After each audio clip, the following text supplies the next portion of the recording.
Exercise বা ব্যায়াম যে শরীরের পক্ষে কত উপকারী সেটা আমরা সকলেই জানি, কিন্তু এক্সারসাইজ করতে গিয়ে প্রত্যেকের অনীহা। তাই আজ বসে বসে সারা শরীরের ব্যায়াম কিভাবে করা যায় সেটাই দেখাবো। একটা হাতলওয়ালা চেয়ার নিতে হবে, চেয়ারটাকে দেয়ালে ঠেকিয়ে দিতে হবে। এরপর চেয়ারে বসে মাথাটা দেয়ালে ঠেকিয়ে দিতে হবে এবং হাতল দুটো ভালো করে ধরতে হবে। এই অবস্থায় পা দিয়ে মেঝেতে চাপ দিতে হবে, হাতলটা ভালো করে ধরে হাতলে শক্ত করে ধরে হাতের মাসেল যাতে সংকোচন হয় সেটা করতে হবে।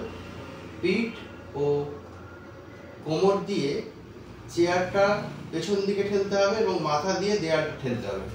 ঠিক এইভাবে প্রত্যেকটা শরীরের মাসেলগুলো কন্ট্রাক্ট করবে। এই অবস্থায় 10 গুনতে হবে।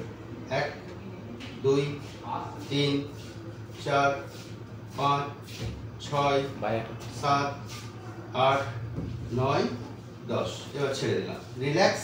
তারপরে আবার এইভাবে কন্ট্রাকশন করে 10 গুণে ছেড়ে দিতে হবে।